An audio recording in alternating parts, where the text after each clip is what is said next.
দুপুরে রান্না শুরু করে দিয়েছি। বাজার এলে সেদিনকে আমার খুব খিচবিচ হয়ে যায়। বাজার তোলা, এদিকে রান্না করা, সবজি কাটা, সবজি তোলা, সবজি মবজি কিছু তোলা হয়নি, একটা একটা করে তুলছি আর আমি রান্না করছি। রান্না প্রায় শেষের দিকেই হয়েই এলো। এই দেখো একটা সেদ্ধ করেছি, এখানটাতে দেখো আলু আর করলা পেঁয়াজ ভাজা করেছি, এখানটাতে ডাল করেছি, এ দেখো ডিম সেদ্ধ, এ দেখো ভাতের ভাপটা ছুটেনি, কুকারে ভাত করি তো, কুকারে ভাত হলো।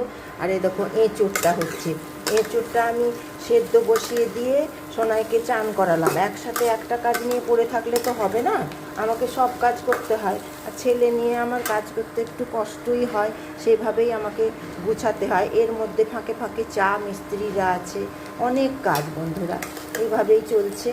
এই দেখো এঁচোড়টায় দেখো মশলা কষা হয়ে গেল, এবারে জল দিয়ে দেব, জল দিয়ে ঢাকা দিয়ে দেব। সেদ্ধ তো হয়েই আছে, এখনই হয়ে যাবে।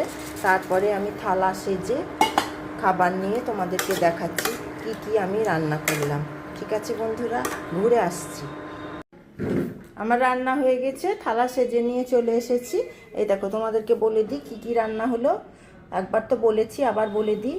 এই দেখো হয়েছে গরম ভাত, ডিম সেদ্ধ, আর এখানটায় হচ্ছে এঁচোড় আলু ছোলা দিয়ে তরকারি, আর এটা হয়েছে মুসুরির ডাল পেঁয়াজ দিয়ে।